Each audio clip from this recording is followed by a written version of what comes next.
eu gostaria de passar a palavra na ordem que foi colocada nas nossas apresentações para o doutor Arnaldo Dornelles. O doutor Arnaldo dispensa apresentações, mas ele é auditor fiscal da Receita Federal, ele é presidente de uma das câmaras especializadas do CARF, agora, né, das recentes câmaras especializadas em direito aduaneiro, e reconhecidamente um grande nome do direito aduaneiro brasileiro. Então, eu já encerro aqui minha rápida intromissão nessa mesa para passar a palavra para o doutor Arnaldo. Obrigado, Daniela. Consegue me ouvir? Obrigado, agradeço ao Leonardo pelo convite, os demais membros do Instituto. Tá? Obrigado por ter a oportunidade de vir aqui conversar com vocês.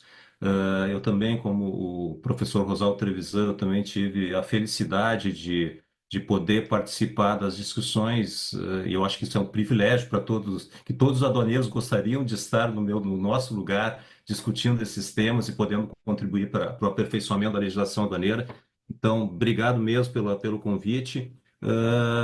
Eu acho que o professor Rosal deve também ter comentado. A nossa ideia aqui é fazer algumas observações em relação àquilo que foi divulgado em termos de minuta de projeto de lei.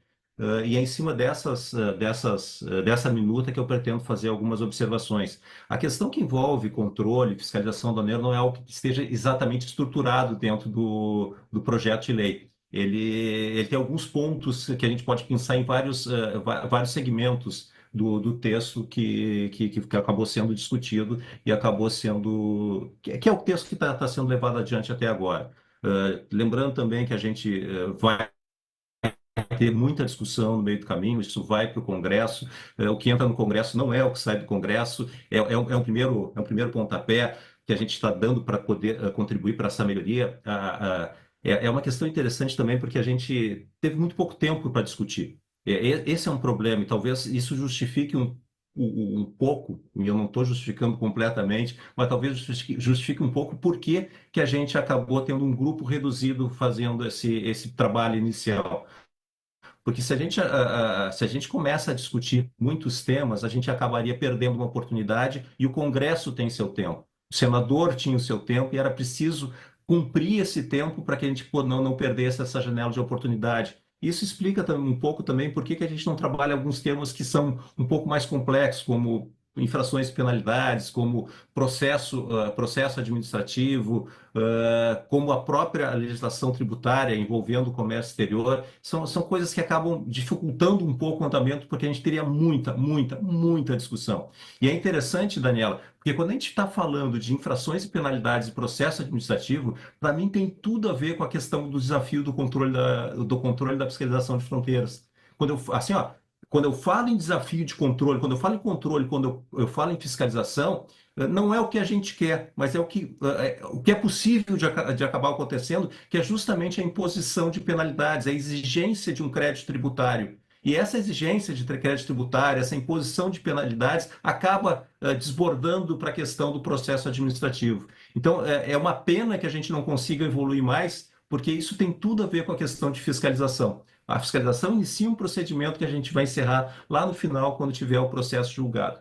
Bom, eu não estou compartilhando ainda nenhuma tela, né? Deixa eu só compartilhar uma pequena apresentação.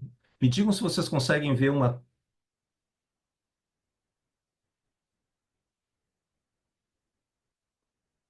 Vocês conseguem ver a tela? Não. Ainda não. E agora? Agora está entrando. Acredito que aqui para nós está aparecendo. Acredito que deve estar aparecendo lá para É uma tela o inicial, Lei ao Geral de vivo. Comércio Exterior, é isso, né? Sim. Ok, obrigado, Daniel. Então, assim, ó, deixa eu, assim, ó, a primeira coisa que eu quero falar sobre desafios, controle e da fiscalização das fronteiras, eu fiquei pensando como é que eu podia estruturar essa apresentação. Eu acho que o primeiro ponto é deixar muito claro, porque isso ficou muito claro desde o início das nossas conversas, que uma coisa é controle, outra coisa é fiscalização. E é interessante porque a gente costuma usar isso quase como um termo único. Controle e fiscalização aduaneira, assim como a gente costuma usar também vigilância e repressão aduaneira como sendo uma coisa só. quando na verdade são coisas distintas. A própria Constituição Federal, quando fala lá no artigo 237 que a fiscalização e o controle sobre o comércio exterior serão exercidos pelo Ministério da Fazenda, ele já nos deixa uma mensagem de que controle é uma coisa, fiscalização é outra. E a gente parte da elaboração dessa norma justamente com isso muito claro. Controle é aquilo que eu faço lato sensu, é uma coisa mais em abstrato, é algo que eu faço permanentemente, é algo que eu faço sobre as operações como um todo. Fiscalização é quando eu individualizo a minha ação fiscal. Essa diferenciação ela está muito clara dentro do projeto de lei, no sentido de que são coisas diferentes. Talvez a gente pudesse ter evoluído um pouco mais no sentido de conceituar de forma um pouco mais explícita aquilo que norteou o nosso pensamento na elaboração. Então, por exemplo, eu tenho no artigo 7º da minuta que diz que o alfandegamento. Aliás, essa é outra uma questão que a gente acabou trazendo. A gente tinha uma dificuldade muito grande em relação ao alfandegamento, definição de alfandegamento, e hoje o que a gente tem na nossa portaria de alfandegamento é um conceito que diz que o alfandegamento é autorização da Receita para que lá se execute determinadas atividades. Isso não conceitua alfandegamento. Na verdade, o conceito de alfandegamento está muito ligado ao conceito de controle aduaneiro. Eu alfandego um local porque naquele local eu tenho um controle aduaneiro de forma mais estrita. Não necessariamente uma fiscalização, mas um controle. A mercadoria que entra no local alfandegado está sob o controle permanente da Receita Federal. E aí, no próprio parágrafo 2º desse artigo 7º, ele já diz, olha, eu tenho caput, eu tenho um controle que é permanente e eu tenho uma fiscalização que ela pode ser em qualquer momento. Quando eu seleciono uma mercadoria para fiscalização, eu tenho naquele momento eu estou iniciando um procedimento específico que não se confunde com controle. Questão do objetivo da fiscalização e do controle aduaneiro, e isso a gente vai ter lá no artigo 73 dessa minuta, e a ideia que se tem nesse objetivo ali expresso nesse artigo 73 é que é deixar claro que o objetivo da fiscalização não é punir ninguém. O objetivo da fiscalização é estabelecer um critério de atuação da Receita Federal no sentido de fazer cumprir o seu papel fundamental. O papel fundamental da aduana, no caso da Receita Federal do Brasil, quando atua nessa área, é justamente a gente exercer aquele controle para proteger a sociedade como um todo. Então, quando eu tenho um exercício de um controle aduaneiro como papel fundamental, quando eu tenho o exercício de uma fiscalização como papel fundamental da aduana, o que eu tenho é o órgão aduaneiro do lado da sociedade, protegendo a sociedade, protegendo o meio ambiente, protegendo a indústria, protegendo a economia, protegendo a saúde, protegendo todos aqueles bens que o Estado achou por bem tutelar. Esse é o papel que tem da aduana, esse é o papel que deveria ser primordial. E é interessante porque a gente acaba vendo muitas vezes a Receita Federal como um órgão antagônico à sociedade. E eu talvez eu seja um pouco ingênuo nessa construção toda, mas eu vejo justamente o contrário. Eu vejo a Receita Federal como um aliado na sociedade na proteção daqueles bens que o Estado acabou achando por bem tutelar. Então, eu quero crer que esse projeto ele passe essa mensagem de que a Receita Federal é um órgão aliado da sociedade nesse processo. É claro, e aí isso é um desafio enorme, Daniel, que a gente vai ter que ter, de mudança de mentalidade dentro do órgão fiscalizador. Porque eu concordo, quando eu vejo a Renata falando de um perdimento de uma máquina, de uma pessoa que tem necessidade, porque de alguma forma houve vamos lá, um fracionamento, houve uma separação daquela mercadoria e não houve nenhuma culpa, não houve dolo, e vem uma penalidade de perdimento, eu começo a questionar qual é o papel efetivamente que a gente está, ou se a gente está efetivamente cumprindo o nosso papel. Porque, de novo, o papel da Receita Federal não é um papel antagônico à sociedade, não é um papel de agir para punir. Eu tenho muita crítica, e eu tenho pouco tempo e muita crítica para fazer à questão sancionatória dentro da aduana brasileira. Agora, eu não tenho dúvidas, e o Leonardo falou um pouco isso na fala final dele, de que a gente pode com os instrumentos que a gente tem, melhorar em muito a aplicação da legislação, melhorar em muito a fiscalização que a gente faz, buscando punir aquele que efetivamente está prejudicando a sociedade como um todo. Fecho esse parênteses aqui, sigo adiante até para a gente poder seguir ao final. Retorno um pouco agora ao artigo 4 dessa lei geral aduaneira, quando a gente fala das diretrizes para aplicação tanto da regulação, fiscalização, controle aduaneiro, e a gente tem alguns aspectos lá que tem tudo a ver com controle e fiscalização aduaneira.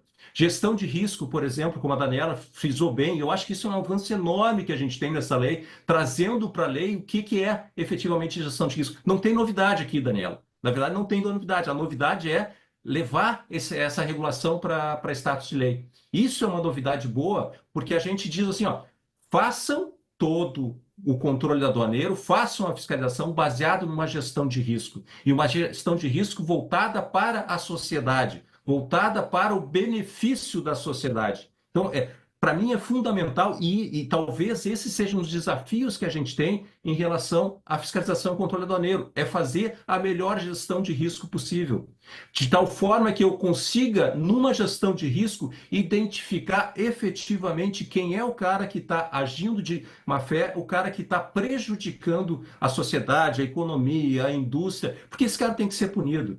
Esse cara ele tem que ser exemplarmente punido. O cara que age com dolo, não é o cara que erra, não é o cara que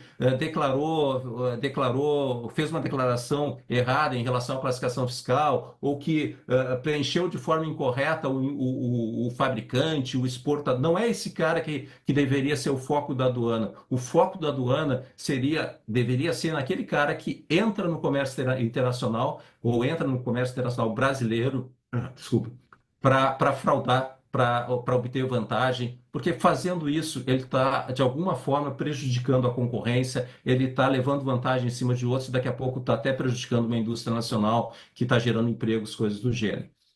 Então, assim, a gestão de risco para mim é fundamental, eu acho que esse é um dos desafios.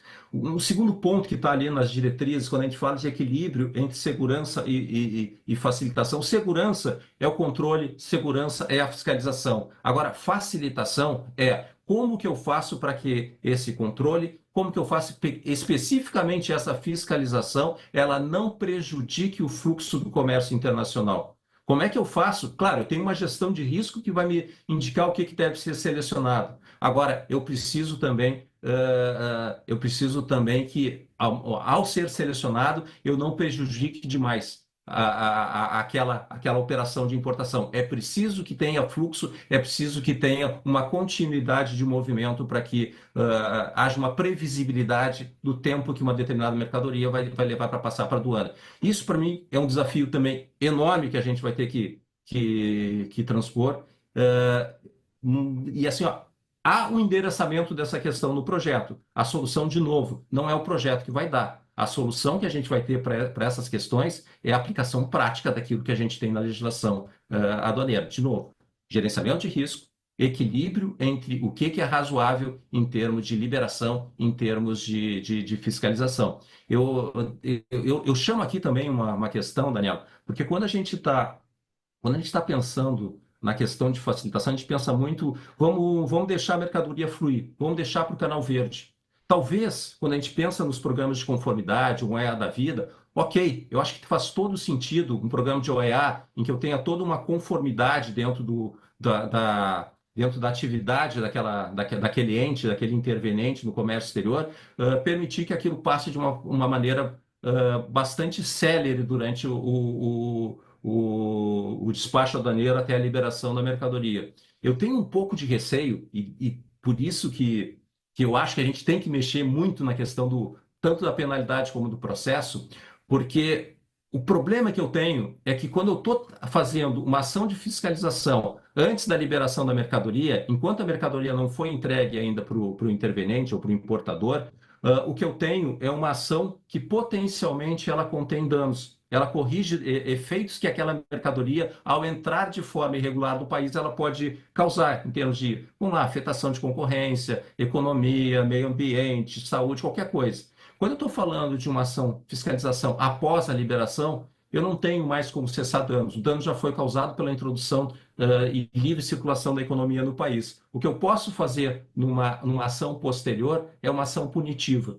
Então, esse equilíbrio a gente precisa ter. Eu precisaria identificar de tal forma que aquilo que vai para fiscalização antes da liberação da mercadoria, aquilo deveria ser fiscalizado prioritariamente antes da liberação. Aquilo que não causa danos, não causa maiores danos, que eu possa resolver depois, bom, isso eu posso fiscalizar após a liberação da mercadoria. E para isso a gente precisaria também ter um processo um pouco mais ágil de solução do litígio. Eu não posso conceber dentro desse modelo um processo que leve 5, 10 anos até que chegue uma decisão final administrativa que depois ainda o importador vai recorrer para o judiciário. Então, assim, ó, eu tinha muita vontade de trabalhar uma legislação que mexesse também na questão processual do direito aduaneiro. A questão do portal único também, a Daniela comentou, eu acho que isso aí é um avanço em termos de agilidade e liberação, isso dispensa qualquer apresentação, mas isso está endereçado também na minuta. A cooperação nacional e internacional, isso tem uma relevância, principalmente quando a gente está falando de despacho em fronteiras, eu tenho que ter não faz sentido eu ter uma cabeceira dupla numa fronteira terrestre, eu preciso ter uma cabeceira única, o tratamento tem que ser ágil, o tratamento tem que ser simultâneo, a gente já busca isso com o portal único, um tratamento simultâneo com os órgãos intervenientes no comércio exterior junto com a Receita Federal, junto com a administração aduaneira, eu preciso trazer também todos os outros parceiros para dentro desse processo. É claro que isso não é só a questão da fronteira, isso envolve também uma troca de informação e ações conjuntas para que eu possa dar a melhor solução para aquela importação que pode, de alguma forma, tá entrando de forma irregular no país. Momento de fiscalização, isso também é uma questão interessante. O artigo 72 ele vai falar, olha, a fiscalização aduaneira pode ser executada em qualquer etapa do controle aduaneiro. Já deixo claro novamente aqui, uma coisa é fiscalização, outra é controle aduaneiro. Controle aduaneiro é uma coisa mais lato sensu, é aquilo que eu faço com gerenciamento de risco, é aquilo que eu faço com uma vigilância, é aquilo que eu faço com monitoramento. A fiscalização é no momento em que eu identifico o problema, seleciono a mercadoria e efetivamente inicio aquele procedimento. Isso é a fiscalização, é ali que inicia a fiscalização. E o artigo 72 diz que eu posso fazer em qualquer momento. Mas qualquer momento é esse? É qualquer momento, enquanto eu tiver o direito de constituir um crédito tributário, enquanto eu tiver condições, a administração aduaneira, de impor a sanção que está prevista lá nos artigos 138, 139 do Decreto-Lei 3766 hoje, 139 no caso sanção, né? No prazo de 5 anos do 138. E eu tenho um artigo 60, Daniela, que ele seria o que a gente tem hoje no 54 do 3766, que é o que a gente chama de revisão aduaneira. Eu não gosto desse termo. Quem já me ouviu falar sobre revisão aduaneira sabe que eu tenho algumas críticas também a essa questão, mas o que a gente tem em termos talvez de evolução aqui é quando eu trago vamos lá, o 60 basicamente diz o que diz o 54. Eu não preciso fazer isso quando a mercadoria está entrando no país antes da liberação da mercadoria. Eu posso fazer isso a qualquer momento enquanto não decair o direito da administração pública de lançar o crédito tributário, seja o tributo, seja a penalidade. E eu tenho no 56, aí eu tenho sim, me parece uma medida que talvez traga um pouco mais de tranquilidade e transparência dentro desse processo, que eu digo lá, na conferência aduaneira, fiscalização executada no curso do despacho antes da liberação.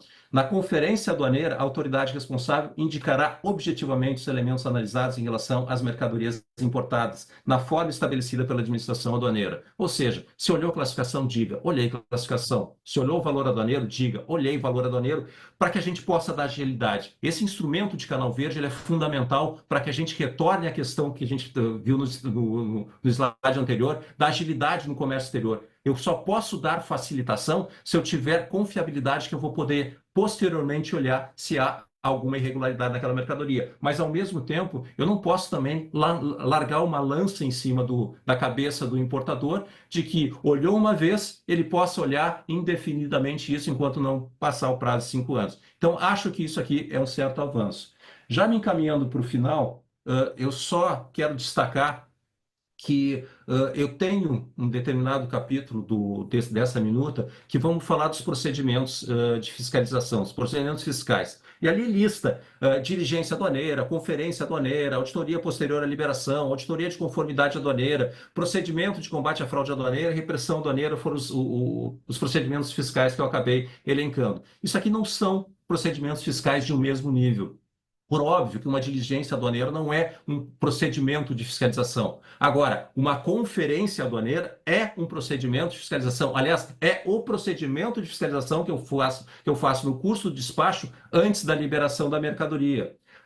Em contraponto a isso, seria a auditoria posterior à liberação. Ou eu faço antes da liberação, ou eu faço posterior. Antes chama conferência, após auditoria posterior. Auditoria de conformidade, bom, dispensa apresentação, isso é para ver se está tudo certinho em relação àquele importador. Procedimento de combate à fraude aduaneira, isso também engloba aquilo que é auditoria posterior à liberação. Hoje a gente tem uma IN que fala do procedimento de fiscalização de combate à fraude aduaneira, que trata, por exemplo, a retenção de mercadoria prevista no artigo 68 da MP 2158 como um incidente dentro de um procedimento de fiscalização. Então, procedimento de combate à fraude aduaneira nada mais é do que uma auditoria que pode ser feita no curso de despacho após a liberação, que é focada no combate à fraude aduaneira. E repressão aduaneira, a repressão, para mim, ela é fundamental, porque quando a gente fala de desafios do controle da fiscalização em fronteira, especialmente em fronteira agora, não estou falando de porto e aeroporto, estou falando de fronteira terrestre.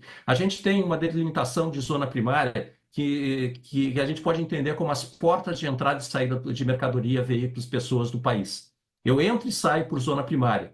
Agora, é uma peculiaridade da nossa fronteira que a gente tem algumas portas e vários espaços entre essas portas que seriam onde deveriam ter as paredes que não há.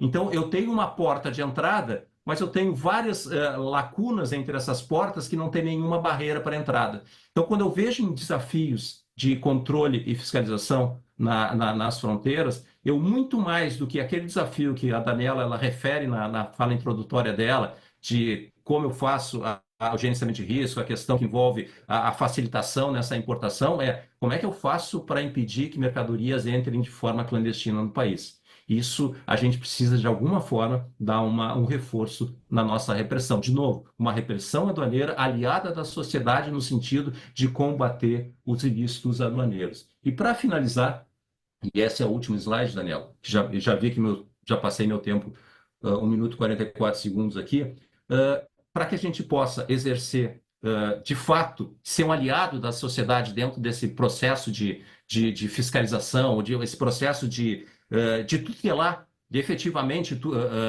fazer cumprir aquilo que o Estado escolheu para tutelar como bem essencial, para poder efetivamente cumprir o papel da aduana, a fiscalização aduaneira, a autoridade aduaneira precisa ter algumas prerrogativas. Então, assim, ó, a questão da precedência está na minuta, a questão do livre acesso, requisição de documentos, auxílio de força pública, lacração de imóveis, busca em veículo, tudo isso está dentro do projeto. Agora, eu poderia falar um pouco mais sobre isso, mas eu vou encerrar por aqui, mas eu só queria dizer que tudo isso ele tem que ser também utilizado com bom senso. Eu preciso, para poder executar isso com respaldo que a Constituição nos dá, eu preciso sempre observar direitos e garantias individuais do cidadão. Então, eu não posso nunca transbordar essa prática. Desculpa por passar um pouco tempo, obrigado e fico à disposição. Nós que agradecemos, doutor Arnaldo, e a excelente apresentação. Eu não vou me alongar porque nós estamos com o tempo muito curto, mas tem um ponto que foi mencionado e que há 2 semanas atrás, num outro evento, um participante, um secretário não o secretário, um dos representantes do secretário da Receita Federal mencionou e que veio na sua fala novamente e que eu acho que tem muita relação com o projeto aqui, é a mudança de paradigma da relação contribuinte-fisco, né? E nessa mesma linha, a mudança de paradigma da gente entender que facilitação e controle, até com essa parte final de repressão, eles são a mesma face, né? São as faces opostas, mas de uma mesma moeda. Então, quando eu insisto na facilitação, eu não estou desistindo do controle e nem quando eu trato do controle, estou desistindo da facilitação. Acho que são duas mudanças de paradigmas que vivemos, né? Tanto a relação fisco-contribuinte quanto essa facilitação versus controle. Não dá para liberar tudo, não dá para facilitar tudo.